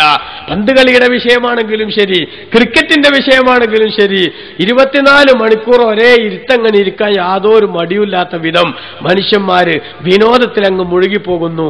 വാസ്തവത്തിൽ നിങ്ങൾ നോക്കണം, മനുഷ്യനെ മടിയനാക്കി, ജോലി ചെയ്യാത്തവനാക്കി, യാതൊരു വിധത്തിലുള്ള ഉത്സാഹവുമില്ലാത്തവനാക്കി മുരടിപ്പിക്കുന്ന ഇത്തരത്തിലുള്ള സംഗതികളൊക്കെ ഈ ലോകത്ത് കൊണ്ടുവന്ന് കാണിച്ചു തരുന്നവർ, അവരത് കാണിച്ചു തന്ന് ഇബ്ലീസ് തേൻതൊട്ട പോലെ ഓരോന്റെ പാട്ടിന് പോയി. അതേസമയത്ത് നമ്മളിപ്പോ അതിന്റെ അടിമകളായിട്ട് ഇങ്ങനെ ജീവിക്കാണ്. റസൂലുള്ള പറയാണ്, മനുഷ്യന്മാരിലെ അബീ തന്നെ നാസും മിൻ ഉമ്മത്തി, എന്റെ സമുദായത്തിൽ ഒരു സംഘം ആളുകൾ ജീവിക്കും. എങ്ങനെ ജീവിക്കും? അലാ അശ്രിൻ, ഏറ്റവും വലിയ നന്ദികേടിന്റെ പേരിൽ. പടച്ചോൻ വലിയ അനുഗ്രഹം കൊടുത്തു, പക്ഷെ അതൊന്നും റബ്ബ് കൊടുത്തതാന്നുള്ള ഒരു ബോധമല്ല. റബ്ബ് കൊടുത്തതാന്ന് ബോധമുണ്ടെങ്കിൽ റബ്ബേ ഈ തന്നതൊക്കെ നീ തന്നെ ഏത് സമയത്തും ക്യാൻസൽ ചെയ്യാൻ സാധ്യതയുണ്ട്, അത് നീ എങ്ങാനും ക്യാൻസൽ ചെയ്താൽ എന്റെ കാര്യം പോക്കാണ്, ഈ ഒരു ചിന്തയില്ല. വബതരിൻ, അഹങ്കാരത്തിന്റെ കൊടുമുടിയിലാണ് പല ആളുകളും. ഞാൻ എന്തു ചെയ്താലും ചോദ്യം ചെയ്യാൻ ഒരാൾക്കും അവകാശമില്ല. ഇപ്പൊ പള്ളികളിൽ നിന്നൊക്കെ പറഞ്ഞു എന്ന് സങ്കല്പിക്കുക, കള്ളു കുടിക്കേണ്ട നാട്ടിലാകെ, അതേപോലെ തന്നെ മയക്കുമരുന്ന് ഉപയോഗിക്കുന്നുണ്ട് നാട്ടിലാകെ, അതുപോലെ വ്യഭിചാരം നാട്ടിൽ പരക്കുന്നുണ്ട്, പലിശ നാട്ടിൽ വ്യാപകമാകുന്നുണ്ട്. ഇത്തരം സാമൂഹ്യ തിന്മകൾക്കെതിരെ സമൂഹം ഉണരണം എന്നെങ്ങാനും ഈ പ്രവർത്തനങ്ങളുമായി നടക്കുന്ന ആളുകളോട് പറഞ്ഞാൽ പല നാട്ടിലുള്ള അവസ്ഥ എന്താ? മോലേരെ, നിങ്ങളെ കാര്യം നോക്കിയാൽ മതിട്ടോ, നിങ്ങൾക്ക് ചെലവ് കൃത്യമായിട്ട് ഇവിടെ എത്തണില്ലേ, അതുകൊണ്ട് നിങ്ങൾ അതും തിന്നിട്ട് ശമ്പളം വാങ്ങി നമ്മൾ ശമ്പളം തരികയാണ്, അതിനനുസരിച്ച് നിങ്ങൾ ജീവിച്ചാൽ മതി, പ്രതികരണം പാടില്ല എന്ന് പറയുന്നിടത്തേക്ക് സമൂഹം മതപതിക്കാണ്. കാണണം, നമ്മളോട് ഒരാൾ നന്മ കൽപ്പിക്കുമ്പോൾ ആ കൽപ്പിക്കുന്ന നന്മയുടെ ഗൗരവം ആലോചിച്ച് ആ കാര്യം ജീവിതത്തിൽ പകർത്താൻ ശ്രമിക്കണം. ഗുരുത്തക്കേട് പാർസലായി വരും. അല്ലെങ്കിൽ നിങ്ങൾ കണ്ടില്ലേ, അള്ളാഹിന്റെ റസൂൽ ഒരിക്കൽ ഒരാളിങ്ങനെ ഇടത്തെ കൈയോട്ട് ഭക്ഷണം കഴിച്ചു. ഇടത്തെ കൈയോട്ട് ഭക്ഷണം കഴിച്ചപ്പോൾ അയാളോട് റസൂൽ പറഞ്ഞു, മോനെ വലത്തെ കൈകൊണ്ട് കഴിക്കുകയായിരുന്നു. വലത്തെ കൈകൊണ്ട് കഴിക്കുകയായിരുന്നപ്പോൾ അയാൾ ഇടത്തെ കൈയോട്ട് കഴിച്ചത് ഞാൻ ന്യായീകരിക്കാൻ വേണ്ടി അതിനെ കൊണ്ട് കഴിയില്ലായിരുന്നു. വാസ്തവത്തിലേക്ക് വലത്തെ കൈയിനൊരു കുഴപ്പമല്ല, സംഘ അബദ്ധത്തിൽ ചെയ്തു പോയതാ നബിയെ, സോറി എന്ന് പറഞ്ഞ് വലത്തെ കൈ കൊണ്ട് കഴിച്ചാൽ മതി. ആ സമയത്ത് അയാൾ ഉടനെ എന്ത് പറഞ്ഞു? എനിക്ക് വലത്തെ കൈ കൊണ്ട് കഴിക്കാൻ കഴിയില്ലായിരുന്നു. അപ്പൊ റസൂൽ പറഞ്ഞു, എന്നാ ഞങ്ങൾക്ക് കഴിയൂല എന്ന് പറഞ്ഞു. പിന്നീട് അയാളെ വലത്തെ കൈ വായിലേക്ക് ഉയർത്താൻ അയാൾക്ക് പറ്റിയിട്ടില്ല. നേരത്തെ അയാളെ കയ്യിനൊരു കുഴപ്പമുണ്ടായിരുന്നില്ല. ഇത് കുരുത്തക്കട എങ്ങനെ വരാന്നൊന്നും പറയാൻ പറ്റൂല, ആരേക്കെന്നാ വരുമെന്നും പറയാൻ പറ്റൂല. പക്ഷെ നമ്മൾ പലപ്പോഴും എങ്ങനെയാണ്, ലോകത്തൊരു മഹാൻ പറഞ്ഞതുമാതിരി തന്നെ അവസ്ഥയില ലന്നുസുഹു യൻഫഉ ശിൻലീറൻ ലിശഖവതിഹി വകാദ യഖ്റുജു അൻ യുദീദ ബിൽ ഇബരി യുമസ്സിഖുൽ ഖിറദു വക്റൻ ലിസ്സഫാരിയതി ഇദാ ലഹു നസഹത് ഫീ വാബിലിൽ മതരി. ഈ ഒരു ജാതി സ്വഭാവമുള്ള നന്നാകാൻ മനസ്സില്ലാത്ത ആളുകളെ ഉപദേശിച്ചാൽ നന്നാക്കാൻ പറ്റിയെന്ന് വരില്ല. ആരെങ്കിലും അവരെ ഉപദേശിക്കാൻ പോയാൽ ഉപദേശിക്കാൻ ചെല്ലുന്ന ആൾക്കാരെ ഇടങ്ങാറാക്കാൻ, ഓലെ ഉപദ്രവിക്കാൻ വല്ല വഴിയുണ്ടോ എന്ന് ഇയാൾ നോക്കും. ഏതുമാതിരി യുമസ്സിഖുൽ ഖിറദു, കൊരങ്ങൻ എന്ന് പറഞ്ഞ ജീവി ഉണ്ടല്ലോ, ആ ജീവി എന്താക്കും? ആ ജീവി തകർത്ത് കളയും. വക്റൻ ലിസ്സഫാരിയത്തി, ചെറിയ പൈങ്ങാക്കിളിയുടെ കൂട് അത് പൊട്ടിച്ച് തകർത്ത് കളയും. എപ്പോ? ഇദാ ലഹു നസഹത്ത് ഫി വാബിലിൽ മത്തരി, നല്ല കോരിച്ചൊരിയുന്ന മഴയത്ത് ആ കൊരങ്ങിനെങ്ങാനും ഈ കിളി ഉപദേശിച്ചാൽ. അള്ളാന്റെ ഭൂമിയിൽ നിങ്ങൾ ശ്രദ്ധിച്ചിട്ടുണ്ടോ, ഒരു വീടില്ലാത്ത ഒരേ ഒരു ജീവി, കാഴ്ച ബംഗ്ലാവിൽ വെച്ച് വേറെ എവിടെയും വീടില്ലാത്തൊരു ജീവി കുരങ്ങ അല്ലേ? കാഴ്ച ബംഗ്ലാവിൽ പിന്നെ കുരങ്ങിന് വീടില്ലെങ്കിൽ അമ്മക്ക് ജീവിക്കാൻ പറ്റൂല എന്നുള്ളതുകൊണ്ട് അവിടെ വീടുണ്ടാക്കിയിട്ടുണ്ട്. വേറെ എവിടെ ആണെങ്കിലും ശരി, മഴ കൊണ്ട് പെയ്യുമ്പോ ഈ കൊമ്പത്തുനിന്ന് അടുത്ത കൊമ്പത്തേക്ക്, അവിടുന്ന് അടുത്ത കൊമ്പത്തേക്ക് അങ്ങനെ ചാടി നടക്കും. അപ്പൊ അങ്ങനെ ചാടി നടക്കും. ആ സമയത്ത് ബാക്കിയുള്ള എല്ലാ ജീവികളും എന്താക്കും? കൂടുണ്ടാക്കും. കാക്കയാണെങ്കിൽ അതിന്റെ കൂടുണ്ടാക്കും, കിളികളാണെങ്കിൽ അതിന് കൂടുണ്ടാക്കും. എന്നിട്ട് മഴ പെയ്യുമ്പോ ആ കൂട്ടിൽ കയറിയിരിക്കും. അങ്ങനെ ഒരു മരത്തിന്റെ ചില്ലയിൽ സ്ഥാപിച്ച ഒരു കിളിയുടെ പിന്നെ കൂടിന്റെ അടുത്ത് ഈ കുരങ്ങിങ്ങനെ മഴ നനഞ്ഞിരിക്കണേ കണ്ടപ്പോ ഈ കിളി ഇനി അടുത്ത മഴ വരുമ്പോഴേക്കെങ്കിലും ഈ ചങ്ങായി ശ്രദ്ധിച്ചോട്ടെ എന്നുള്ളവർക്ക്, അല്ല കുരങ്ങച്ച, ഇനി അടുത്ത മഴ പെയ്യുമ്പോഴേക്കെങ്കിലും നിങ്ങൾക്കൊരു പെരണ്ടാക്കിക്കൂടെ? ഈ മഴ ഇങ്ങനെ നനഞ്ഞിട്ട് എന്നെ നിൽക്കണമെന്ന് വല്ല നീർച്ചയുണ്ടോ എന്ന് ചോദിച്ചാൽ എന്നോട് പെരണ്ടാക്കാൻ പറ ആരാന്ന് പറഞ്ഞിട്ട് ഈ കിളിയുടെ കൂടെ എന്താക്കും? അത് തകർത്ത് കളയും. ഇതൊരു മഹാൻ റസാനത്ത് പറഞ്ഞ കിതാബിൽ രേഖപ്പെടുത്തിയ ഒരു ഉദാഹരണമാണ്. ഇതുമാതിരിയാണ് ചില ആൾക്കാരെ വൃത്തികെട്ടവന്മാരെ ഉപദേശിക്കാൻ പോയാൽ ഞാൻ നന്നാവൂല എന്ന് മാത്രമല്ല, ഉപദേശിക്കാൻ വന്നോനെ ഞാൻ കൈകാര്യം ചെയ്യും എന്നിടത്തേക്ക് മനുഷ്യന്മാരെത്തുന്ന കാലം വരും. ഹബീബ് റസൂലുള്ള നമ്മളെ അറിയിക്കുകയാണ്. അതാണ് പറയുന്നത്, നന്ദികേടിന്റെ പര്യായങ്ങളായി മനുഷ്യന്മാർ മാറും, അഹങ്കാരത്തിന്റെ പര്യായങ്ങളായി ആളുകൾ ജീവിക്കും, അതേപോലെ വിനോദങ്ങളിൽ മാത്രം അവർ ശ്രദ്ധിക്കും. അങ്ങനെയുള്ള ആളുകൾ ഫയുസ്ബിഹു ഖിറദതൻ വഖനാസീർ, അവര് കുരങ്ങന്മാരും പന്നികളൊക്കെ ആയിപ്പോതീരും.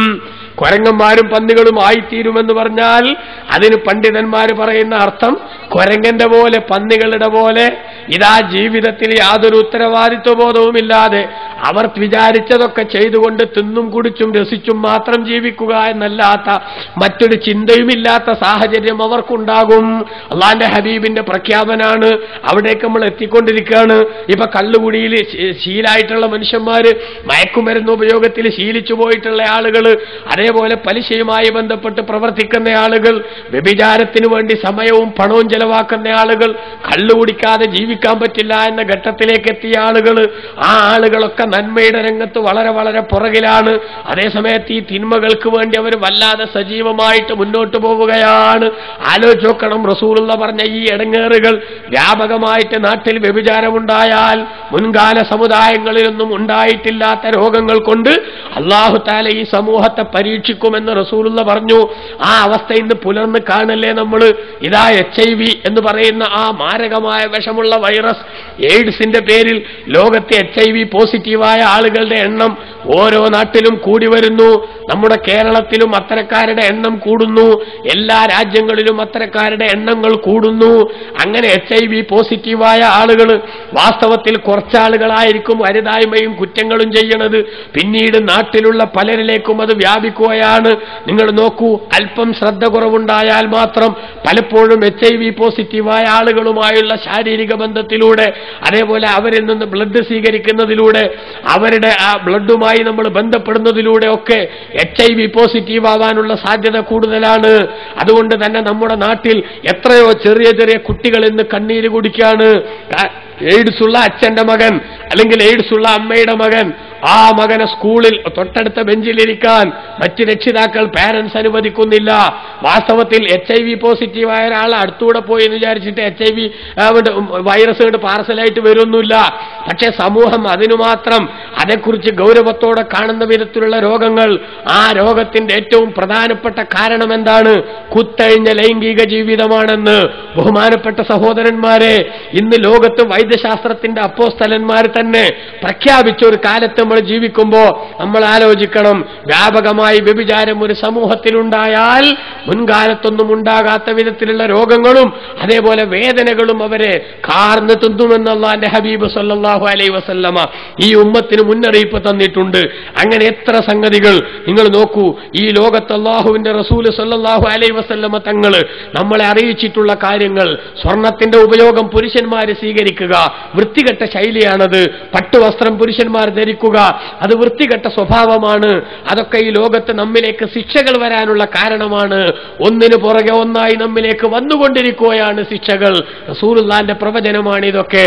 ഇതിന്ന് പുലരുകയാണ്. അതേപോലെ നിങ്ങൾ നോക്ക്, അല്ലാഹുവിന്റെ റസൂല് പറഞ്ഞു, തീന്മേശയ്ക്ക് മുകളിൽ നിരത്തിവെച്ച ഭക്ഷണത്തളികയിലേക്ക് ഭക്ഷണം കഴിക്കാനിരിക്കുന്ന ആളുകൾ കൈനീട്ടുന്നത് പോലെ ഈ ഉമ്മത്തിനെ കാർന്ന് തിന്നുന്നതിനു വേണ്ടി എല്ലാ മര്യാദകളുടെ അതിർവരമ്പുകളും ലംഘിച്ചുകൊണ്ടുള്ള കടന്നുകയറ്റത്തിന്റെ അവസ്ഥ നോക്കി നിൽക്കാനല്ലാതെ സാധിക്കാത്ത സാഹചര്യം ലോകത്തുണ്ടാകും. ഫലസ്തീനിലെയും ഇസ്രായേലിലെയും ഒക്കെ കുടിയേറ്റത്തിന്റെയും അതേപോലെ തന്നെ ധർമ്മസ്ഥാപനങ്ങളിൽ വരെയുള്ള കയ്യേറ്റത്തിന്റെയും ഒക്കെ കഥകൾ നമ്മൾ വായിക്കുന്ന സമയത്ത് അള്ളാന്റെ ഹബീബ് പറഞ്ഞ ഈ ആശയത്തിന്റെ പൊരുൾ നമ്മുടെ മനസ്സിലേക്ക് എത്തും. പ്രിയമുള്ളവരെ, ആലോചിച്ച് നോക്കൂ നിങ്ങൾ, ഈ ഉമ്മത്ത് ഒന്നിനും കൊള്ളാത്തവരായി മാറും.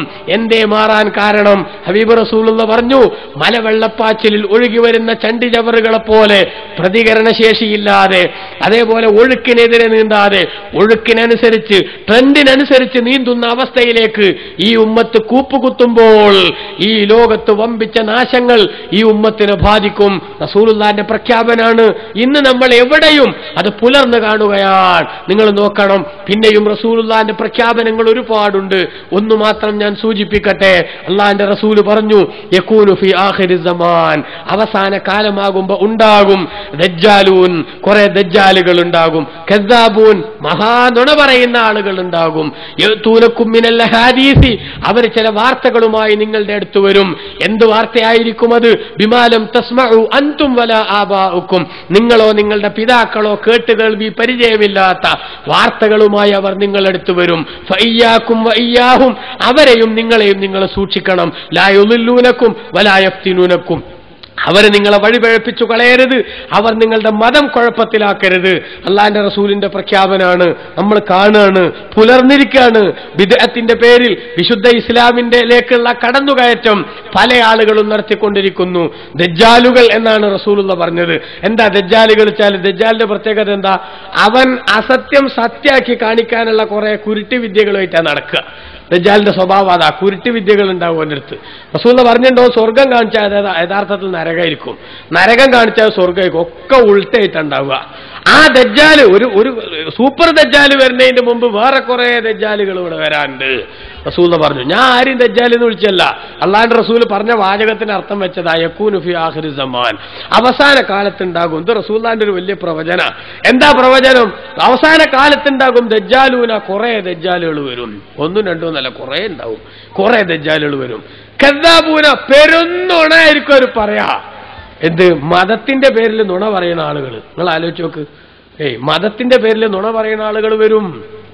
അസത്യം സത്യാക്കി തോന്നിപ്പിച്ച് തെറ്റിദ്ധരിപ്പിച്ചുകൊണ്ട് വരും. അതുവരെ ദജ്ജാലുകളാന്നുള്ളതിന്റെ രേഖ എന്താ? യഅ്തൂനകും മിനൽ അഹാദീസി ബിമാ ലം തസ്മഉ അൻതും വലാ ആബാഉക്കും, മുസ്ലിമീങ്ങളെ, നിങ്ങൾക്കും നിങ്ങളുടെ പൂർവികരായ മുസ്ലിമീങ്ങളായ ബാപ്പമാർക്കും പരിചയമില്ലാത്ത വാക്കുകളും വാർത്തകളുമായിട്ടാണ് അവർ വരിക. ആലോചിച്ച് നോക്കണം, റസൂലുള്ള പറഞ്ഞത് എത്ര സത്യ. നമുക്ക് കേട്ടുകേൾവിയില്ലാത്ത, പൂർവികരായ മുസ്ലിമീങ്ങൾക്ക് കേട്ടുകേൾവിയില്ലാത്ത ആശയങ്ങൾ മതത്തിന്റെ പേരിൽ വിറ്റഴിക്കാൻ വരികയാണ് ഇന്ന് കുറെ ആളുകൾ. എന്നിട്ട് അവരെന്താ ചെയ്യണത്? അവർ ചെയ്യണത് അസത്യം സത്യാണെന്ന് തോന്നിപ്പിക്കാനുള്ള ചില കുരുട്ടുവിദ്യകൾ പ്രയോഗിക്കുകയാണ്. അഹ്ലുസുന്നയുടെ പുറത്തുള്ള ബിദ്അത്തിന്റെ കക്ഷികളുടെ അരങ്ങേറ്റത്തെക്കുറിച്ചാണ് അള്ളാഹിന്റെ റസൂൽ ഇവിടെ സൂചിപ്പിക്കുന്നത്. അങ്ങനെയുള്ള ആളുകൾ വരുമ്പോൾ റസൂലുള്ള പഠിപ്പിക്കുന്നു നമ്മളോട്, ഫഇയ്യാക്കും വഇയ്യാഹും, നിങ്ങളെ ഈമാനുകൾ കാക്കണം, വഇയ്യാഹും, അവരെ നിങ്ങൾ സൂക്ഷിക്കണം, പാമ്പിനെ സൂക്ഷിക്കും പോലെ സൂക്ഷിക്കണം. അതെന്താ? പാമ്പിനായിട്ട് അടുക്കാൻ പോയാൽ അത് കൊത്തി വിഷം കയറും. വിഷം കയറിയിട്ട് നോക്കാമെന്ന് ആലോചിക്കരുത്. അഥവാ കയറിയാലോ എന്നുള്ള ആ സാധ്യതക്കാണ് നിങ്ങൾ പ്രാധാന്യം കൊടുക്കേണ്ടത്. അതുകൊണ്ട് തന്നെ ഞാനെന്നാണ് കേട്ടോക്കട്ടെ വഹാബിയുടെ പ്രസംഗം, എന്നിട്ട് പറ്റിയെങ്കിൽ എടുത്താൽ മതിയല്ലോ എന്ന ആ ഭാഗ്യപരീക്ഷണത്തിന് പറ്റിയതല്ല അത് എന്ന് അള്ളാഹിന്റെ റസൂല് പഠിപ്പിക്കാണ്. പാമ്പിനായിട്ട് കളിച്ചാൻ പോയിട്ട് കൊത്തിയാൽ ചിലപ്പോൾ വിഷം കയറുമോന്നാവോ, കയറുകയാണെങ്കിൽ കയറട്ടെ, അപ്പൊ നോക്കാം എന്ന് ചിന്തിച്ചിട്ട് ബുദ്ധിയുള്ള മനുഷ്യൻ പോവോ? പോവില്ല. നിങ്ങൾ സൂക്ഷിക്കണം റസൂലുള്ള പറയാണ്.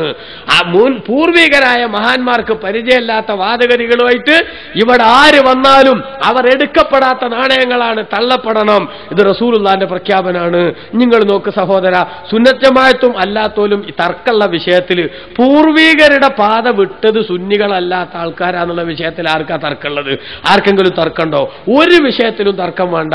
നിങ്ങൾ നോക്കുമ്പോൾ നമ്മുടെ ജീവിതത്തിൽ കാണുന്ന ഇഷ്ടം പോലെ സംഭവങ്ങൾ, ഏകദേശം 195ഓളം വിഷയങ്ങളിൽ ബിദഈകളും നമ്മളും തമ്മിൽ ഇന്ന് തർക്കമുണ്ട്. സുന്നികളും ബിദഅത്തുകാരും തമ്മിൽ തർക്കമുണ്ട്. ആ തർക്കമുള്ള ഏത് വിഷയം പരിശോധിച്ചാലും ഒരു കുരുട്ടിങ്ങനെ അതിന്റെ ഉള്ളിൽ വെച്ചിട്ട് സാധാരണക്കാരനെ പൊട്ടീസാക്കാനുള്ള ശ്രമമാണ് ഇവർ നടത്തുക.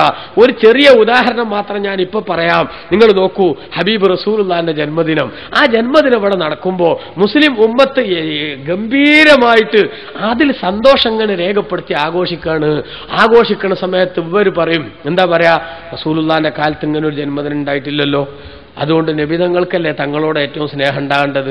ഇനി തങ്ങൾ ഇനി അങ്ങനെ ആഘോഷിച്ചില്ലെങ്കിൽ പോട്ടെ, റസൂലുള്ളാഹിന്റെ സഹാബികൾ റസൂലുള്ളാഹിന്റെ പേരിൽ ഇങ്ങനെ റബീഉൽ അവ്വൽ 12-ന് ഒരു ഘോഷയാത്ര നടത്തിയിട്ടില്ലല്ലോ, അതുകൊണ്ട് നിങ്ങൾ ഘോഷയാത്ര നടത്തിയിട്ട് ആഘോഷിക്കുന്നത് തെറ്റാണ്. ആലോചിച്ച് നോക്കണം. ഇത് കേൾക്കുമ്പോൾ എന്താ സാധാരണ കഥ, ശരിയാ തങ്ങൾ നടത്തിയിട്ടില്ലേ പിന്നെ നമ്മൾ വെറുതെ അത് നിൽക്കേണ്ടതില്ല. വാസ്തവത്തിൽ എന്താണ് അതിന്റെ മർമ്മം? പ്രിയപ്പെട്ട സഹോദരന്മാരെ, ഇത് തെറ്റിദ്ധരിപ്പിക്കലാണ്. റസൂലുള്ളാഹി ചെയ്തിട്ടില്ല. കേട്ടാ തോന്നുന്നുണ്ടാ റസൂലുള്ളാഹി ചെയ്തതേ ഇവര് ചെയ്യുള്ളൂ എന്നാണ്. അങ്ങനെയാണെങ്കിൽ അള്ളാഹിന്റെ റസൂൽ എത്ര ഖുതുബ ഓതിയിട്ടുണ്ട്? ഏതെങ്കിലും ഒരു ഖുതുബ അള്ളാഹിന്റെ റസൂൽ അറബി അല്ലാത്ത ഭാഷയിൽ ഓതിക്കണോ? ഇല്ലല്ലോ. അത് മൂല്യങ്ങൾ അങ്ങനെ പറയില്ല. അത് തങ്ങളെ നാട്ടിലെ ഭാഷയല്ലേ, തങ്ങളെ നാട്ടിലെ ഭാഷയിൽ ഖുതുബ ഓതിയതല്ലേ. അങ്ങനെയാണെങ്കിൽ ഹബീബെ തങ്ങളെ നാട്ടിലെ ഭാഷയിൽ തന്നെയല്ലേ തങ്ങൾ നിസ്കരിച്ചു? നിങ്ങളെന്തേ റസൂലുള്ളാഹിന്റെ നാട്ടിലെ ഭാഷയിൽ നിസ്കരിച്ചിട്ട് നിങ്ങളെ നാട്ടിലെ ഭാഷയിൽ ഖുതുബ ഓതുന്നു? അത് പറ്റും? ഒരങ്ങാടിയിൽ 2 കച്ചവടം? അത് വേണ്ട. നിങ്ങൾ തങ്ങളെ നാട്ടിലെ ഭാഷ ആയതുകൊണ്ടാണ് അറബിയിൽ തങ്ങൾ ഖുതുബ ഓതിയതെന്ന് കണ്ടെത്തുകയാണെങ്കിൽ തങ്ങളെ നാട്ടിലെ ഭാഷയിലാണ് തങ്ങൾ നിസ്കരിച്ച്. അതുകൊണ്ട് നിങ്ങളെ നാട്ടിലെ ഭാഷയിൽ ഖുതുബ ഓതിയിട്ട് നിങ്ങളെ നാട്ടിലെ ഭാഷയിൽ നിസ്കരിച്ച്. ഒന്നുകൂടിയും പറഞ്ഞുതരാൻ, റസൂലുള്ള ഖുതുബ ഓതിയ ഭാഷയിലേ നിസ്കരിച്ചിട്ടുള്ളൂ. അതുകൊണ്ട് നിങ്ങൾ തങ്ങളോട് തുടർന്നു എന്ന് വരണമെങ്കിൽ എന്ത് വേണം? നിങ്ങളെ നാട്ടിലെ ഭാഷയിൽ ഖുതുബ ഓതി നിങ്ങളെ നാട്ടിലെ ഭാഷയിൽ നിസ്കരിച്ചണം. അപ്പൊ മൗലവി കണ്ടുപിടിച്ചിട്ട് പറഞ്ഞു, അതിന് ചങ്ങായിമാരെ അള്ളാഹ്ക്ക് അറബി അറിയില്ല, അള്ളാഹ്ക്ക് മലയാളത്തെ അറിയോന്ന്. നിസ്കാരം എന്ന് പറഞ്ഞത് അള്ളാഹിനോടാണ്, അള്ളാഹ്ക്ക് അറബി അറിയും. നിസ്കാരം എന്ന് പറഞ്ഞത് അള്ളാഹിനോടാണ്. അതുകൊണ്ടാണ് നിസ്കാരം നമ്മൾ അറബിയിലാക്കിയത്. ആ സമയത്ത് ഖുതുബ ജനങ്ങളോടാണ്. ഖുതുബൊക്കെ ജനങ്ങളോടാ, അൽഹംദുലില്ലാ പറഞ്ഞ ജനങ്ങളോടാ, അല്ലാഹുമ്മ സ്വല്ലി അലാ മുഹമ്മദ് പറഞ്ഞ ജനങ്ങളോടാ. ആലോചിച്ചു എന്താ പോയി ചങ്ങായിമാരെ കോലം. ഇങ്ങനെ തെറ്റിദ്ധരിപ്പിക്കുന്ന വാചകങ്ങൾ അവർ കൊണ്ടുവരും. ആ വാചകങ്ങൾ നിങ്ങളെ പൂർവികർക്ക് പരിചയമല്ലാത്തതാകും. അതേസമയത്ത് നബിദിനത്തിന്റെ വിഷയം അങ്ങനെയാണോ? അല്ല. നബിദിനത്തിന്റെ വിഷയം റസൂലുള്ളാഹിക്ക് പരിചയമുള്ളതാണ്, സഹാബത്തിന് പരിചയമുള്ളതാണ്. എല്ലാ തിങ്കളാഴ്ചയും സുന്നത്ത് നോമ്പ് എടുക്കണമെന്ന് റസൂൽ നമ്മളെ പഠിപ്പിച്ചിട്ടുണ്ട്. എന്താ നബി അതിന്റെ കാരണം എന്ന് സഹാബത്ത് റസൂലുള്ളാഹിനോട് ചോദിച്ചിട്ടുണ്ട്. ചോദിച്ചപ്പോൾ റസൂലുള്ള പറഞ്ഞ മറുപടി ഇമാം മുസ്ലിം തന്റെ സഹീഹിൽ ഉദ്ധരിച്ചിട്ടുണ്ട്. എന്താണത്? ഫീഹി വുലിത്തു, അന്നാണ് എന്റെ ജന്മദിനം. ഇനി മുസ്ലിം ഉമ്മത്ത് തർക്കിക്കണോ റസൂലുള്ളാഹിന്റെ ജന്മദിനത്തിന് പ്രത്യേകത ഉണ്ടോ അല്ലേന്ന്? വേണ്ട. കാരണം എന്താ? ഒരു തിങ്കളാഴ്ചയെ റസൂലുള്ള ജനിച്ചത്. പക്ഷേ ഖിയാമത്ത് നാൾ വരെ വരുന്ന എല്ലാ തിങ്കളാഴ്ചകളിലും ഇനി എന്താക്കണം? അതിന്റെ പേരിൽ നോമ്പ് നോറ്റുകൊണ്ടുള്ള ആഘോഷം നടക്കണമെന്ന് റസൂലുള്ള പഠിപ്പിച്ചാൽ നബിദിനം എന്ന് പറയുന്ന റസൂലുള്ള ജനിച്ച ദിവസത്തിന്റെ മഹത്വം സ്ഥിരീകരിക്കപ്പെട്ടു. സ്ഥിരീകരിക്കപ്പെട്ട മഹത്വത്തിന്റെ ആഘോഷം, അതിന്റെ സെലിബ്രേഷൻ, അതെങ്ങനെയൊക്കെ ആകാമെന്ന വിഷയത്തിൽ മാത്രമേ ഇനി ചർച്ച വേണ്ടൂ. ഇനി അതിലെന്താ ചർച്ച വരേണ്ടത്? അതിൽ വരേണ്ട ചർച്ച അള്ളാഹിന്റെ റസൂലിനെ സ്നേഹിച്ചിട്ട് നിങ്ങൾ എന്താക്കുന്നുണ്ട്? നിങ്ങൾ റാലി നടത്തുന്നുണ്ട്, അതിന് കുഴപ്പമുണ്ടോ? ഒരാളെ ആദരിച്ചാൽ റാലി നടത്തുക എന്നുള്ളതിന് ഒരു പ്രശ്നമില്ലല്ലോ. സന്തോഷം ഉണ്ടാകുമ്പോൾ റാലി നടത്തുക എന്നുള്ളത് പ്രശ്നമില്ലല്ലോ. ഇല്ല, ആർക്കും പ്രശ്നമില്ല. അള്ളാഹുവിന്റെ റസൂല് മദീനത്തേക്ക് ഹിജറ വന്നപ്പോ മദീനക്കാരായ മുസ്ലിമീങ്ങൾക്ക് അവരുടെ ജീവിതത്തിൽ ഏറ്റവും ഖൈറായ ദിവസമെന്ന് ചരിത്രം രേഖപ്പെടുത്തിയ ആ ദിവസത്തിൽ ത്വലഅൽ ബദ്റു അലൈനാ മിൻ സനിയാത്തിൽ വദാഇ വജബ ശുക്റു അലൈനാ മാ ദആ ലില്ലാഹി ദാഇ. അല്ലാഹുവിന്റെ റസൂൽ സല്ലല്ലാഹു അലൈഹി വസല്ലം തങ്ങൾ സനിയത്തുൽ വിദാ എന്ന് പറയുന്ന പ്രദേശത്ത് കൂടി അതാ മദീനയെ ധന്യമാക്കാൻ വേണ്ടി കടന്നു വരുമ്പോ 14-ാം രാവിലെ പൂർണ്ണചന്ദ്രനെ വെല്ലാവുന്ന സൗന്ദര്യത്തിന്റെ ഉടമ ഹബീബ് റസൂലുള്ള ഞങ്ങളിലേക്ക് ഇതാ പ്രത്യക്ഷപ്പെട്ടിരിക്കുകയാണ്. വജബ ശുക്റു അലൈനാ, അതിന് റബ്ബിന് നന്ദി രേഖപ്പെടുത്താൻ ഞങ്ങൾക്ക് ബാധ്യതയുണ്ടെന്ന് പറഞ്ഞ് പുരുഷാരം മുഴുവനും, അന്ന് പെണ്ണ് പുറത്തിറങ്ങണേന് വിരോധമല്ല, അതുകൊണ്ട് സ്ത്രീകളും കുട്ടികളും ഉൾപ്പെടെ ആബാലവൃദ്ധം ജനങ്ങൾ അള്ളാന്റെ റസൂലിനെ ദഫ് മുട്ടി അതാ ആ പ്രദേശത്ത് നിന്ന് ആദരിച്ച് ആനയിച്ച് ത്വലഅൽ ബദ്റു ചൊല്ലി അങ്ങോട്ട് കൊണ്ടുപോയത് ഇസ്ലാമിക ചരിത്രത്തിൽ രേഖപ്പെട്ട് കിടക്കുന്നുണ്ട്. അപ്പൊ ആദരിച്ചിട്ട് പ്രകടനം നടത്തണീന് ഒരു കുഴപ്പമല്ല, സന്തോഷം ഉണ്ടാവുമ്പോ പ്രകടനം നടത്തണീനും കുഴപ്പമില്ല. അത് ഇസ്ലാം അംഗീകരിച്ചിട്ടുള്ള സംഗതിയാണ്. അപ്പൊ അടിസ്ഥാനം റസൂലുള്ള ജനിച്ച ദിവസത്തിന് പ്രത്യേകത ഉണ്ടോ എന്നുള്ളതാണ്. അത് തങ്ങൾ കാണിച്ചു തന്നു. അടിസ്ഥാനം റസൂലുള്ളാഹിന് സ്ഥിരപ്പെട്ടാ പിന്നെ മതം എതിർക്കാത്ത വിധത്തിലുള്ള ഡെവലപ്മെന്റ്, പുരോഗതി ഓരോ കാലഘട്ടത്തിനനുസരിച്ച് ഉണ്ടാവണേന് ഒരു കുഴപ്പമില്ല. ഇപ്പൊ സുന്നിയുടെ പള്ളിയും മുജാഹിദിന്റെ പള്ളിയും എല്ലാവരുടെ പള്ളി ആർക്കും തർക്കമല്ലല്ലോ. റസൂലുള്ളാഹിന്റെ കാലത്തുള്ള പള്ളി ഉണ്ടാക്കുക എന്നുള്ളതാണ് അടിസ്ഥാനം. അത് തങ്ങൾ ചെയ്തിട്ടുണ്ട്. തങ്ങളെ കാലത്തുണ്ടാകുന്ന പള്ളി ഈത്തപ്പനയുടെ ഓലയും ഈത്തപ്പനയുടെ തടിയും അതേപോലെ തന്നെ അവിടെയുള്ള മണ്ണും മണലും ഒക്കെ. ആ സമയത്ത് നമ്മളെ കാലത്തോ അങ്ങനത്തെ ഈത്തപ്പനയുടെ ഒരു തടിയുണ്ട് ആരും പള്ളി ഉണ്ടാക്കണില്ല. തങ്ങൾ ജീവിതത്തിൽ ഈത്തപ്പന ഒരൊറ്റ വാർപ്പെങ്കിലും ഉണ്ടാക്കിക്കണോ? ഉണ്ടാക്കിയിട്ടില്ലെങ്കിൽ അത് ബിദഅത്താണെന്ന് ആരെങ്കിലും പറയണ്ടോ? ഇല്ല, മുജാഹിദും പറയണില്ല, സുന്നിയും പറയണില്ല. എന്താ കാരണം? പള്ളി ഉണ്ടാക്കുക എന്നുള്ള ബേസിക് അത് റസൂലിനെ കാണിച്ചു തന്നു. അതിന് നബി തങ്ങളെ എതിർക്കാത്ത അല്ലെങ്കിൽ മതം എതിർക്കാത്ത വിധത്തിലുള്ള ഡെവലപ്മെന്റ് അതിന് വരുന്നതിന് കുഴപ്പമില്ല. എന്ന പോലെ നബിദിനത്തിന്റെ അടിസ്ഥാനം റസൂലിനെ ജനിച്ച ദിവസത്തിന് പവർ ഉണ്ടാവുക എന്നുള്ളതാണ്. അത് തങ്ങൾ കാണിച്ചു തന്നു. ആ പവർ എങ്ങനെയൊക്കെ ആഘോഷിക്കണം, അത് ഇസ്ലാം എതിർക്കാത്ത ഏത് രൂപമാകാം. അപ്പൊ തങ്ങൾ മദീനത്തേക്ക് എന്നപ്പോ സന്തോഷം ഉണ്ടായപ്പോ സന്തോഷം പ്രകടിപ്പിക്കാൻ സഹാബത്തന്നെ എന്ത് ചെയ്തിട്ടുണ്ട്? തങ്ങളെ മുന്നിൽ പ്രകടനം നടത്തിയിട്ടുണ്ട്. എങ്കിൽ റാലി നടത്തുന്നതിന് ഒരു കുഴപ്പവും ഇസ്ലാമിലില്ല. നല്ല കാര്യത്തിന്. ഇനി എന്താ പ്രശ്നം? നിങ്ങൾ പെരുന്നാൾ നോൽമ്പ് വെൽക്കണം എന്ന് പറഞ്ഞാൽ ഹദീസ് ഉദ്ധരിച്ചിട്ട് നിങ്ങൾ പോത്തർച്ചി വെക്കല്ലേ അല്ലേ? പോത്തർച്ചി നെയ്ച്ചോറും റബീഉൽ അവ്വൽ 12-ന് അതിനാണ് ഇപ്പൊ പട്ടിണി കിടക്കണം എന്ന് പറഞ്ഞാൽ നോൽമ്പിന്റെ ഹദീസ് തെളിവ്, നല്ല തെളിവായി. മൗലവിമാർ പറയും നമ്മളോട് ചിലപ്പോ. നമുക്ക് പറയാനുള്ള എന്താ? അതാണ് ഞാൻ പറഞ്ഞത്, ബേസിക് റസൂലുള്ളാഹി സ്വല്ലല്ലാഹു അലൈഹി വസല്ലം ജനിച്ച ദിവസത്തിന് പ്രത്യേകത ഉണ്ടെന്നുള്ളതാണ്. ഇനി സ്നേഹപ്രകടനത്തിന് പോത്തിനറക്കാൻ പറ്റുമോ? അത് തങ്ങൾ തന്നെ കാണിച്ചു തന്നിട്ടുണ്ട്. എന്താണ് ആയിഷ ബീബി റളിയല്ലാഹു അൻഹ പറയുന്നത്? മാ ഗിർതു അലാ അഹദിൻ മിൻ അസ്വാജി റസൂലില്ലാഹി സ്വല്ലല്ലാഹു അലൈഹി വസല്ലം മാ ഗിർതു അലാ ഖദീജ. റസൂലുള്ളാഹിന്റെ ഭാര്യമാരെ കൂട്ടത്തിന്ന് ഒരു ഭാര്യയോടും ഖദീജ ബീവിയോട് എനിക്ക് ഈർഷ്യത തോന്നിയ പോലെ, ചിലപ്പോഴൊക്കെ വിഷമം തോന്നിയതുപോലെ എനിക്ക് ആരോടൊരു വിഷമം തോന്നിയിട്ടില്ല. ഞാനാണെങ്കിലോ വലം മറഹ, ജീവിതത്തിൽ ഖദീജ ബീവിനെ കണ്ടിട്ടുകൂടിയില്ല. എന്നിട്ടും എനിക്ക് ഖദീജ എന്ന് കേൾക്കുമ്പോൾ ചിലപ്പോൾ കീറ വരും. എന്താ കാരണം? റസൂലുള്ളാഹി സ്വല്ലല്ലാഹു അലൈഹി വസല്ലം തങ്ങൾ വക്കാന യുക്സിറു ദിക്റഹ, വഫാത്തായി പോയ ഖദീജ ബീവിയെ കുറിച്ച് വല്ലാതെ പറയലുണ്ട്. ഖദീജ അങ്ങനെയാണ്, ഖദീജ എങ്ങനെയാണ്, അതന്നെയാണല്ലേ മൗലൂദ് പറഞ്ഞ് അല്ലേ? നമ്മൾ മങ്കൂസ് മൗലൂദ് ഓതി. ആ മൗലൂദിലുള്ള എന്താ? അലാഹു വല്ലദീ തവസ്സല ബിഹി ആദം, ആദം നബി അലൈഹി ഇസ്ലാം ഇടതേടി പ്രാർത്ഥിച്ച മഹാനാണ് റസൂലുള്ളാഹ്. വസ്തഗാസ ബിഹി നൂഹ്, നൂഹ് നബി അലൈഹി ഇസ്ലാം ഈ റസൂലുള്ളാഹിന്റെ ബർക്കത്ത് കൊണ്ടാണ് സഹായം തേടിയത്, അല്ലെങ്കിൽ തങ്ങളോടാണ് സഹായം തേടിയത്. അങ്ങനെ ഫനജാ മിനർ റദാ, അള്ളാഹിന്റെ റസൂലിനെ കൊണ്ട് സഹായം തേടിയപ്പോ ആ തൂഫാൻ ജലപ്രളയത്തിന്റെ വിഷമത്തുനിന്ന് നൂഹ് നബി അലൈഹി ഇസ്ലാം രക്ഷപ്പെട്ടു. വകാന ഫീ സുൽബി ഇബ്രാഹിം അലൈഹിസ്സലാം, അള്ളാഹിന്റെ റസൂലിന്റെ പ്രഭ അത് ഇബ്രാഹിം നബി അലൈഹി ഇസ്ലാമിന്റെ മുതുകിലുണ്ടായിരുന്നു. അങ്ങനെ തുടങ്ങിയിട്ട് ഇങ്ങനെ പറയാണ് നമ്മൾ ഓരോ സംഗതികളും. അന്തത്തലോ ബൈനന ഫിൽ കവാകിബി കൽ ബുദൂർ ബൽ വ അശ്റഫു മിൻഹു യാ സയ്യിദി ഖൈറൻ നബി. നബിയേ 14-ാം രാവിലെ പൂർണ്ണചന്ദ്രൻ മറ്റ് നക്ഷത്രങ്ങളുടെ ഇടയിൽ അങ്ങ് പ്രത്യക്ഷപ്പെട്ടാൽ ആ പൂർണ്ണചന്ദ്രന് നക്ഷത്രങ്ങളെക്കാൾ എന്തുമാത്രം പവറുണ്ടോ അതുപോലെയാണ് മറ്റു ലോകത്തിന്റെ മുന്നിൽ തങ്ങളങ്ങ് പ്രത്യക്ഷപ്പെടുമ്പോ എല്ലാത്തിനേക്കാളും പവറുള്ളത് തങ്ങൾക്കാണ്. അങ്ങനെ അങ്ങ് പറയാൻ തുടങ്ങിയ നമ്മൾ ഒരുപാട് റസൂലുള്ളാന്റെ ഗുണങ്ങൾ പറഞ്ഞു. ഇത് റസൂലുള്ള പഠിപ്പിച്ച തന്നെയാണ്. ഒരാളോട് ഇഷ്ടം ഉണ്ടാവും പോലെ ഗുണം പറയും. മൻ അഹബ്ബ ശൈഅൻ അക്സറ ദിക്റഹു.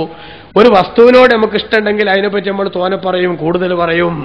അപ്പൊ ആയിഷ ബീവിയോട് ഖദീജ ബീവിയോട് റസൂലുള്ളാഹിക്ക് വലിയ ഇഷ്ടമുണ്ടായി. വഫാത്തായിട്ടും വക്കാന യുക്സിറു ദിക്റഹ.